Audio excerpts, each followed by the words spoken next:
السلام عليكم، يسعد مساكم جميعا. النهارده جايه لكم في فيديو جديد وجميل جدا، ويا ريت تتفرجوا على الفيديو كله من اوله لاخره لان فيه تفاصيل كتير. لو عايزين بقى تعرفوا التفاصيل وازاي عملت الحاجات الجميله ديت، تعالوا يلا معايا ونشوف الخطوات ونشوف عملته ازاي. ليه هحتاجوا كرتون؟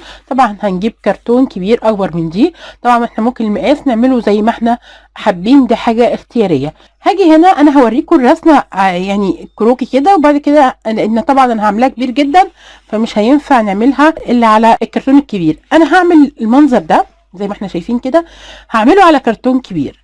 هرسم الرسمه دي على كرتونه وهقصها عندي بالشكل ده عشان ابينها لكم كلها.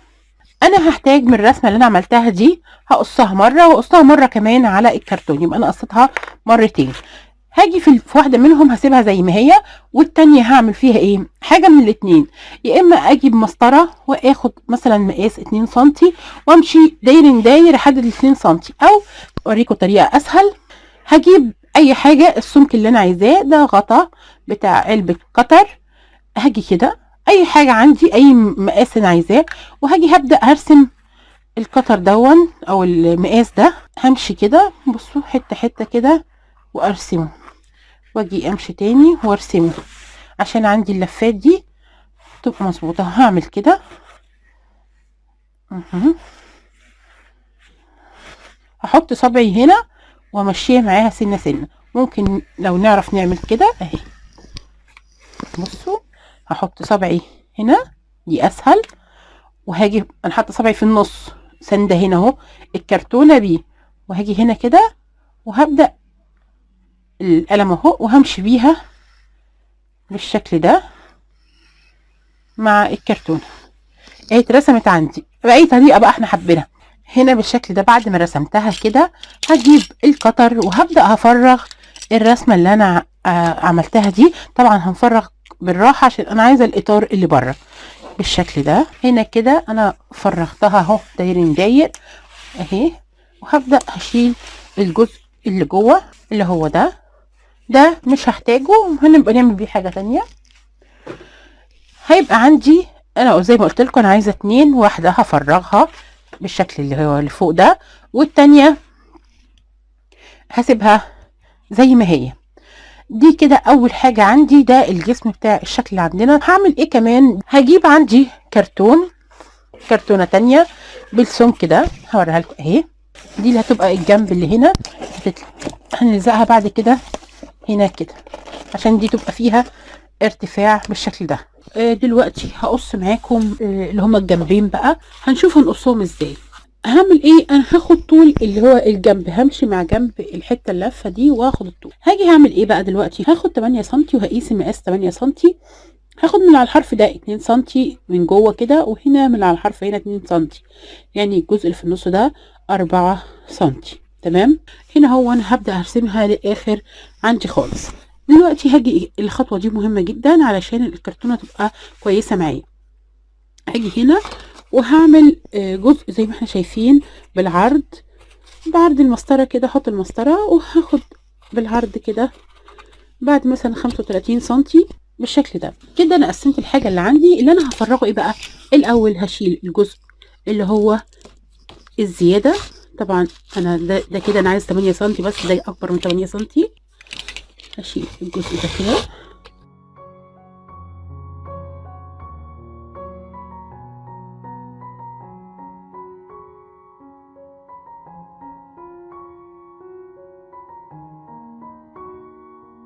اللي انا هعمله برضو ان انا هبدأ بقى افرغ الاجزاء اللي عندي.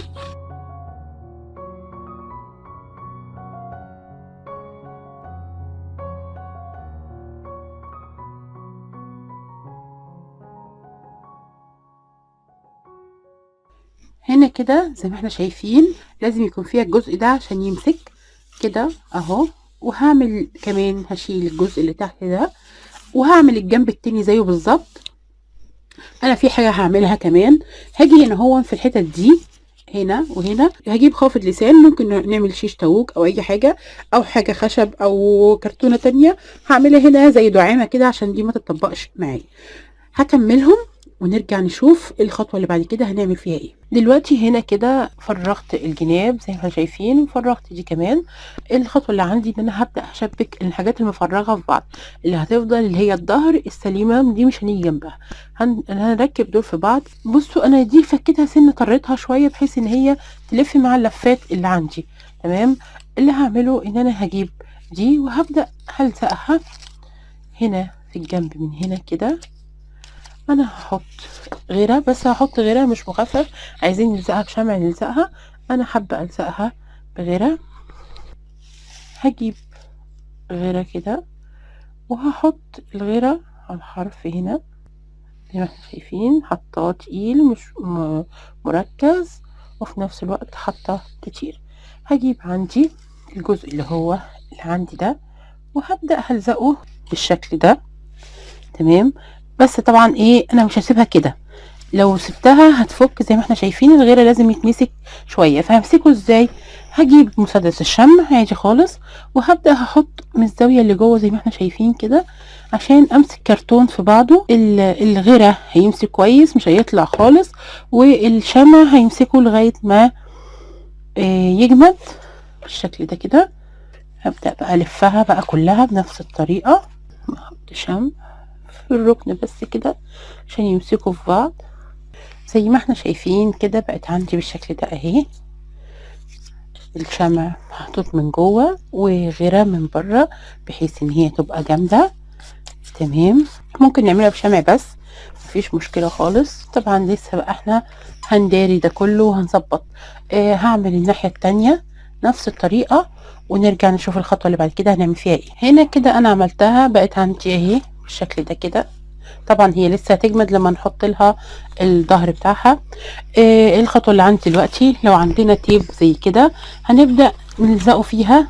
انا لزقت جزء زي ما انتم شايفين، بس التيب اللي عندي خلص. فهعمل ايه؟ وطبعا اللي انا هعمله ده هيجمدها اكتر ومش هيخليها تتحرك كده وهتبقى جامده جدا. اللي هعمله ان انا هجيب الورق اللي انا قصيته وهبدا بقى ايه، هحطه داير داير الحاجه اللي عندي كلها. اجيب عندي غير ابيض بس انا مش هخففه، او يعني ميبقاش خفيف قوي تقيل قوي، علشان لو خف قوي هيبدا يتني لي الكرتون وانا مش عايزه الكرتون يتني. هجيب عندي اللي هو اللي عندي ده، هحط الغيره وابدا احط الورق ده. انا ممكن ادهنه هو باسهل، وهاجي اداري بيه الجناب دي. طبعا هقطعه حتت زي ما احنا شايفين كده. طبعا انا بستغل كل حاجه موجوده عندي علشان اللي ممكن يتعمل بورق عادي، بس انا عندي الكرتون اللي انا طالع مني هو هشتغل بيه.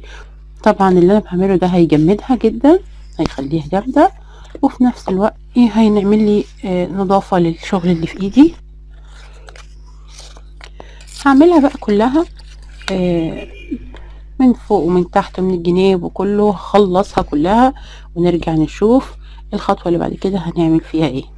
انا دلوقتي انا عايزه كرتونه طويله كبيره شويه، بس اهم حاجه ان الطول بتاعها يبقى انا هاخد منها اجزاء من جوه هفرغها، عايزه الاجزاء زي كده يعني، فاهمين؟ فهاخد خطوط، هعملها خطوط كده، وهاخد الخطوط دي. ما ينفعش اجي اخد حاجه بالطول، انا عايزه العرض. خلاص. وهاجي كده وهجيب مسطره معايا وهبدا اقيس مقاس واحد. اهم حاجه يكون مقاس واحد. هجيب هنا سنتي ونص، هقيس سنتي ونص طول على طول الكرتونه كلها.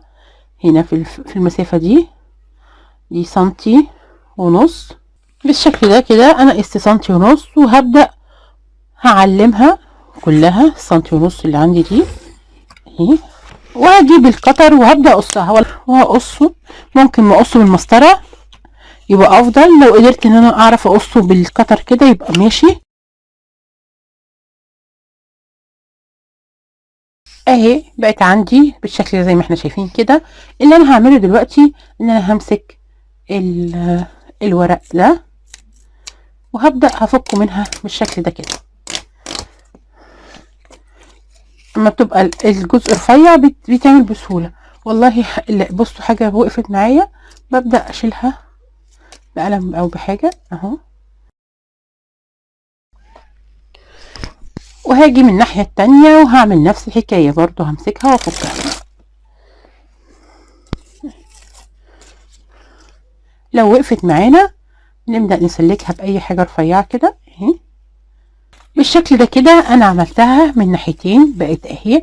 ودون هيحتاج كرتون تخين شويه محمل، لانك في كرتون بيبقى فيه تضليعه واحده مش الاتنين، لا انا عايزه اللي تضليعتين اللي زي دي كده. زي ما احنا شايفين انا عملت منها كتير.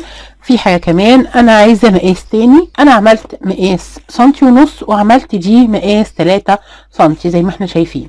هعمل برضو منها مجموعه بالشكل ده كتير بقى، انا مش مفيش عدد معين على حسب ما هحتاج. الخطوه اللي هعملها ان انا هدهن الصغير الاول، لان الصغير هيتحط بطريقه معينه ما ينفعش ادهنه بعد ما اخلص، ده هيتحط اخر حاجه في الشغل اللي عندي. هبدا ادهنه، انا هدهنه باللي هو الدهان اللي اسمه اورا دون. حلو ما مش زي اللي هو التلوينه بيبقى عايز غيره او حاجه. هشتغل بيه وهبدا بقى. معلش سامحوني على المنظر، بس لازم اما اجي ادهن على حاجه عشان الحاجه الفرق احط حاجه للدهان عشان الحاجه اللي عندي ما تتبهدلش. هجيب الدهان اللي عندي. اهم حاجه عندي قبل ما اعمل اي حاجه لازم ان انا اقلب الحاجه اللي عندي كويس جدا. وهجيب الحاجه اللي عندي وهبدا ادهنها كلها بالاسود. هدهنهم بالشكل ده من فوق ومن تحت، هدهنها من هنا ومن هنا كده، من ورا ومن قدام، هدهنها كلها وهدهنهم كلهم. ونرجع نشوف الخطوه اللي بعد كده هنعمل فيها ايه وهنعمل ايه في الديكور بتاعنا. هنا كده زي ما احنا شايفين انا هنا خلصت الحاجه، غلفته كله. طبعا انا غلفته جامد زي ما احنا شايفين كده اهو تمام. طبعا هو الحاجه كبيره فايه الكادر مش جايبها كلها، بس انا بوريها لكم. الخطوه اللي عندي دلوقتي زي ما احنا شايفين كده، انا هحط الكرتون اللي احنا قصيناه مع بعض. الكرتون دون طبعا انا كان عندي مشكله ان هنا في اللفات دي. الكرتون ده علشان هو مضلع كده فيبقى سهل قوي ان انا اخليه يعمل كيرف. لو تنيت كده بصوا اهو كده، بصوا عمل كيرف معايا، يعني انا ممكن اعمل بيه دايره كمان. وهاجي هنا وهبدا هلزقه زي ما انا عامله الجزء اللي فوق ده، هلزق الباقي بنفس الطريقه. هاجي هنا بقى عشان الزقه هجيب غيره، هحط الغيره هنا وهبدا احط الحاجه اللي عندي. طيب بصوا هتلاقيها هتفك معايا. لو عايزين نلزقها بشمع ممكن نلزقها بشمع، مش عادي خالص مفيش مشكله. انا عايزه امسكها، هعمل ايه؟ هجيب مشابك وهبدا همسكهم بالمشابك بالشكل ده كده. هحط غيره والزقه بالغيره كده تمام، واظبطه وهمسكه بالمشابك بالشكل ده. بصوا ببدأ اتني اهو بيديني الكيرف اللي عندي بالظبط. شايفين الشكل المنظر عامل ازاي؟ تمام. هحط غيره بقى في كله كده، احط فيها كلها غيره، نحط هنا كمان عشان تلزق احسن. انا مش عارفه الزقها في حته هنا عندي ضيقه قوي مش عارفه اعمل فيها ايه. هجيب التيب اللي هو ده وهبدأ هنا هلزقها، وده هيبقى افضل طبعا كده اهي كده مسكت معايا عقبال ما تنشف وابدأ افكها.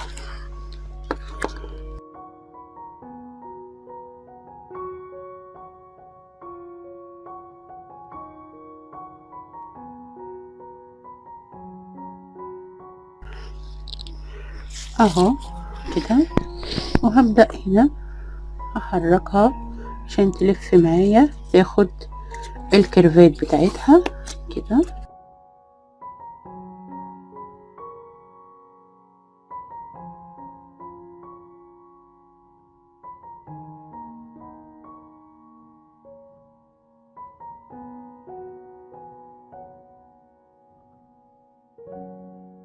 هاجي هنا في الجزء ده مهم قوي عشان ده اللي فيه اللي هو الحتة اللي واصلة ببعض كده تمام. هقص دي كده تمام، قصيت اللي فوق دي وهاجي هنا هجيب قلم وهرسم خط مع اللي تحت دي وهقص على الرسمة اللي انا عملتها اهي. بصوا وصل ببعض ازاي. هحط بقى غيرة في الجزئية دي تمام والزقهم كويس جنب بعض. خلاص ظبطت كده.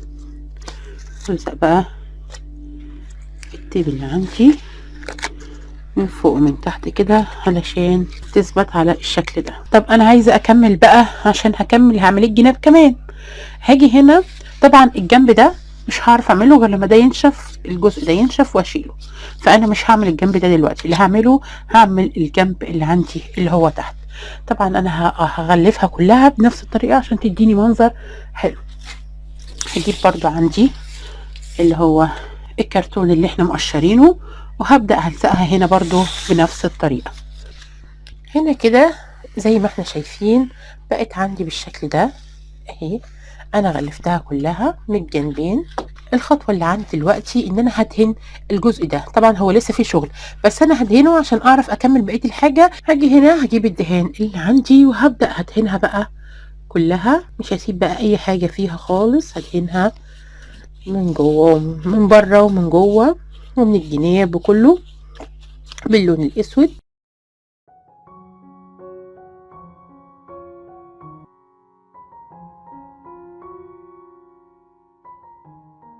انا دهنت الحاجة وسبتها تنشف.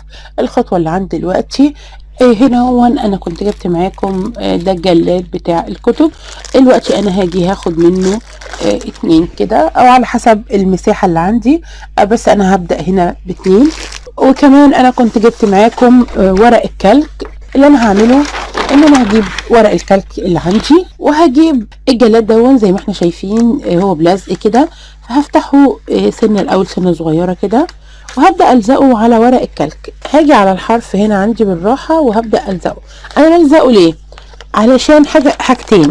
أول حاجة دون طبعا بلاستيك، هيبقى عامل عازل عشان أي حاجة، وفي نفس الوقت هو صنفر زي الإزاز فشكله حلو قوي. وهلزق كده. لو سبت الجلاد زي ما هو جلاد فيه مربعات كده، المربعات هتبقى شكلها وحش طبعا في الازاز، فانا بعمل كده زي ازاز مصنفر. ورق الكلك مع ممكن ورق زبده برضو ينفع، بس انا حابه ورق الكلك عشان ورق الكلك ناشف فبيديني احساس الازاز. وهبدا اعمل زي ما احنا شايفين كده، افرغ الهواء بمسطره او بحاجه، وهبدأ افرغ الهواء والزق. بفرغ الهواء عشان يظبط معايا. هلزقه بالشكل ده كده. بعد ما لزقتها بقت عندي بالشكل ده، هجيب الرسمة اللي عندي وهبدأ ارسمها عليها. بس اهم حاجة عندي نخلي بالنا من الاتجاهات كويس جدا. يعني ايه؟ يعني داون هيبقى الوش هنا، ده الوش يبقى هي كده تمام. فهاخد دي زي ما هي، هحطها من تحت كده تبقى عندي بالشكل ده، وهقلب ده كده وهرسمها عليه هنا كده. وهجيب القلم وهرسمها عادي خالص. طبعا ده الجزء اللي في الظهر اللي احنا عندما مش هعمل فيه اي حاجة، هو كده كده مش هيبان خالص، مفيش حاجة فيها منه هتبان، فمش هعمل فيه حاجة. عايزين ندهنه ماشي، عايزين نعمل فيه اللي احنا اللي كل واحد حابب يعني اللي يعمله فيه، مفيش مشكلة خالص. هجيب مقص بقى واقص الحاجة اللي عندي دي، هقصه ونرجع نشوف هنعمل ايه بعد كده. هنا كده زي ما احنا شايفين الحاجة نشفت بقت عندي بالشكل ده. طبعا بعد ما اتدهنت شكلها اختلف خالص اهي، بصوا منظرها روعة. انا كمان جيت هنا بعد ما قصيت اللي هو ورق الكلك انا عملت جنبين زي ما احنا شايفين كده علشان الجزء اللي في الجنب.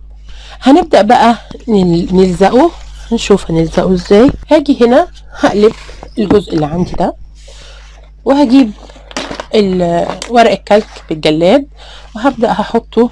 في ملحوظة بس، انا لما جيت احط طبعا انا كنت عاملاه بالمقاس كله فلقيته كبير قوي، فقصيت يدوبك سنتي صغير كده من هنا ومن هنا. وهبدأ بقى ألزقه بمسدس الشمع. احط في الجنب اللي هناك ده الاول، احط شمع وابدأ اشد وانا بلزق علشان ما يكرمش معايا، ما يكشكش او يكرمش معايا. تمام. هحط شمع على الحرف اللي هناك كده والزق. هنا كده لزقت الارضيه زي ما احنا شايفين. الخطوه اللي عندي ان انا هبدأ الزق الجناب بقى اللي انا قصيتها اللي هي دي، وهبدأ الزقها هنا وهنا. هاجي كده هجيب الحاجة اللي عندي وهجيب مسدس الشمع وهبدأ الزق بقى جزء جزء كده هحط فوق وتحت شمع، هبدأ حتة حتة عشان تظبط معايا. هعملها من الجنبين ونرجع نشوف الخطوة اللي بعد كده هنعمل فيها ايه. هنا كده بعد ما الحاجة دي عندي نشفت، هاجي هنا كده وهجيب الحاجات اللي انا عملتها ديا، وهجيب اللون الذهبي وهبدأ هعمل تعتيق للحاجة اللي معايا. طبعا التعتيق هو اللي هيديني منظر. هعمل كده سهلة هي خالص بالفرشة كده، والخطوة دي مش هينفع نعملها اما نخلص نشطب الحاجة خالص، لان دون هيتركبوا اخر حاجة في الشغل اللي عندي، فلازم اعملهم زي ما احنا شايفين في الاول كده. هعملهم بقى من ناحيتين، هعملهم كلهم بالتعتيق، ونرجع بعد كده نشوف عشان نركب الاضاءة بقى بتاعتنا ونكمل تقفيل الحاجة اللي عندنا. هنا كده زي ما احنا شايفين انا كده غلفتها كلها اهي تمام. الخطوة اللي عندي دلوقتي بقى ان انا هبدأ هقفلها من هنا. انا هخلي النور، هركب النور من فوق بحيث ان انا مش هقفل الجزء اللي فوق ده، عشان لو اللمبة اتحرقت او حاجة اقدر اغير منه، وهوريكم هنعملها ازاي. الخطوة اللي عندي دلوقتي ان انا هركب دي هتتحط هنا. طبعا عايزين دي ممكن تدهن تتغلف اي حاجة، كده كده هي مش هتبان، فانا مش هعمل فيها حاجة. هاجي على الجزء اللي هنا ده وهجيب مسدس الشمع وهحط شمع في الجزء ده هنا كده للاخر، وهنا في الزاوية دي تمام. هوصل على قد ما اقدر، كفاية كده عشان ايه تتظبط معايا. وهاجي هنا اهو وهبدأ احط الجزء اللي عندي ده وهركبه. الخطوة دي مهمة جدا هنا طبعا. واحنا بنشتغل الكرتون بدأ ياخد شكل مختلف شوية من الحاجات اللي احنا ركبناها فيه، فلازم اطبقه تاني او اخليه يمسك تاني في المنظر اللي كان معمول من الاول عشان يظبط قدام زي ما احنا شايفين كده. همسكها شوية لما تثبت. هبدأ بقى اقفلها كلها من الجناب. طبعا كل خطوة بعملها بتجمدها اكتر وبتمسكها في بعض اكتر. خليه ماسكة شوية عشان تظبط زي ما وريتكم. زي ما انتم شايفين كده الكرتونة ورا ما بانتش. طبعا لو حد حابب هيعملها مشروع لازم نغلف الكرتون، لكن لو هتتعمل كده كده مش هتبان، هتبقى على الحيطة ومش هتبان. هعيد هنا تاني كده على الحاجة عشان من فوق كده ازود الشمع عشان ما تفكش مني خالص. يبقى انا كده ايه ثبتها وجمدتها معايا. هكملها، هاجي بقى في الباقي واكمل بقى اللي عندي كله. هكملها والزقها كلها ونرجع نعمل بقى ايه الخطوات اللي فاضله الاخيره. لزقتها كلها وخلصتها. انا معلش وانا بعمل سرحت عملت الجزء ده بس هوريه لكم. مش عارفه اذا كان باين ولا لا. بصوا انا جيت هنا حطيت زي دعامه كده عشان تمسك دي هنا كده، ودي انا هعلق عليها السلك اللي هيدخل لي كهرباء او للنور من جوه.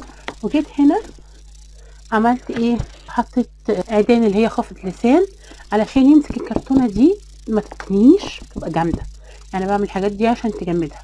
يبقى انا كده ايه جمدت الجزئيه دي ومسكت معايا بقت جامده جدا. هاجي بقى هركب هنا حاجه اللي هعلق منها.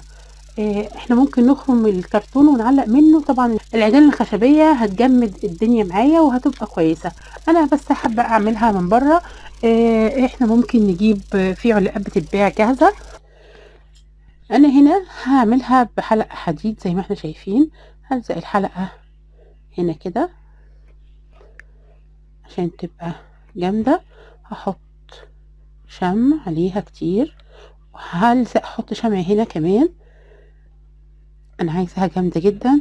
وهلزق هنا واحدة خافض كمان كده. يبقى انا ثبتها تثبيتة 100. بقت عندي بالشكل ده كده زي ما احنا شايفين. اللي انا هعمله بقى ايه، وده اللي هيغير لي الشكل بتاعي نهائي. هاجي هنا كده وهجيب الاصل اللي هي قصايص الكرتون اللي احنا عملناها مع بعض وعتقناها بالشكل ده.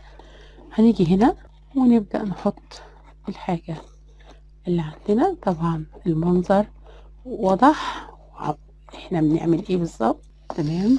وهبدأ بقى اجيب الحاجة اللي عندي كلها والفها بقى لفات. مفيش حاجة منتظمة، شكل منتظم خالص، يمين وشمال على حسب ما تيجي معانا كده اهي. نعمل واحدة كمان هنا. بص المنظر، هكملها كلها كده بنفس الشكل ده كده، ونرجع نشوف شكل بقى ايه لما اكملها تبقى شكلها عامل ازاي. هنا كده انا عملتها بقت عندي بالشكل ده زي ما احنا شايفينها كده اهي للاخر. بصوا منظرها روعة. تمام، اللي انا هعمله ايه بقى، نبدأ من تحت كده. هعمل ايه، هرفع واحدة واحدة بنفس المنظر زي ما احنا شايفين كده. ممكن ادهن تحت غيرة، طبعا الغيرة مفيش مشكلة خالص لو جه على الحاجة اللي عندنا. الغيرة شفاف، هينشف، هيبقى شفاف، مفيش اي مشكلة فيه. هنا هجرب طريقة تانية برضو بالغيرة، بس ايه هعمل حركة كده مختلفة شوية. عندي اهي، هجيب الغيرة همسكها، هحاول بص امسكها زي ما هي، وهمشي بالغيرة ده وهحطها واظبط المنظر. بصوا ما خدتش مني حاجة وسهلة خالص. هاجي هنا دول كده مع بعض. بصوا انا هظبطهم وامسكهم مع بعض عشان اهو، واحط الغيرة. هكملها بقى كلها بنفس الطريقة وارجع لكم ونشوف هنعمل ايه بعد كده. هنا كده بقت عندي بالشكل ده اهي زي ما احنا شايفين، طبعا تحفة. اخر خطوة عندي بقى اللي هعمل ايه، التعتيق اللي على الحروف، وانطق بقى الذهبي عشان المنظر اللي عندي بقى يبقى مختلف. هجيب الدهان الذهبي وهبدأ بقى ايه اخد كده على خفيف خالص، وهبدأ اعمل تعتيق عندي. همشي كده بالفرشة زي ما احنا شايفين. انا كمان هعمل برضه تعتيق عليه بس لما ينشف عشان ما يتحركش. هعمل بقى ايه نظام التعتيق زي ما احنا شايفين. هي بصراحة خدت مني وقت شوية. انا مستنية بقى معلقة واشوف شكلها وهي متعلقة. هعمل التعتيق ونشوف مع بعض هنعمل ايه في الكهرباء بتاعتها. احنا ممكن نحط فيها اللي هو عنقود النور اللي هو البيبي لايت، او هنحط فيه لمبة او اتنين على حسب المنظر اللي احنا حابينه يعني. هنا بقى كده انا هكملها كلها واخلصها خالص. نرجع نشوف نركب الاضاءة بتاعتها وكده يبقى احنا خلصنا الحاجة اللي عندي كلها. وهنا كده ده الشكل النهائي بتاع البوكس لايت اللي عندي اللي انا عملته معاكم. طبعا في حاجات هنا انا زودتها، جيت في الجنب هنا. طبعا انا كملت بقى الجناب كمان، عملتها باللفات زي ما احنا شايفين كده. وكمان انا حطيت في الجزء اللي انا وريته لكم فوق اللي هو في خافض اللسان اللي فوق سلك بلمبتين، وربطته من فوق عادي خالص، مفيش اي حاجة عملتها زيادة. وبقى عندي البوكس لايت بالشكل ده، وكسبت التحدي وشكله بجد رائع. كل ما ابص له بحس ان هو لا انا يعني الحمد لله قدرت اعمل حاجه جميله بالشكل دون. وطبعا زي ما قلت لكم اسعار غاليه جدا في الجاليريهات والحاجات دي، الاسعار رهيبه. انا مبسوطه بيه جدا. وطبعا زي ما انتم شايفين كده هو معلش اخد وقت شويه في الشغل طبعا. انا عارفه ان الفيديو طويل، بس النتيجه النهائيه تستحق. يا رب تكون افكاري دايما بتعجبكم وهتلاقوا ان شاء الله عندي كل جديد. بحاول على قد ما اقدر ان انا افكر في افكار جديدة علشان اعمل لكم حاجة جديدة مش موجودة ومش متكررة في اي حتة تانية. يا رب اكون دايما عند حسن ظنكم. يا ريت اسمع رأيكم مهم جدا بالنسبة لي. اسمع رأيكم في الكومنتات، واستنوني فيديوهات تانية كتير جديدة ان شاء الله، واشوفكم في فيديو جديد وسلام. يا ماما جميلة، انت حلوة، انت معك جميلة شاطرة. وانت جميل يا حبيبي والله، وانت كمان جميل يا حبيبي. مين ده معك جميلة؟ انت اللي جميل يا قلبي.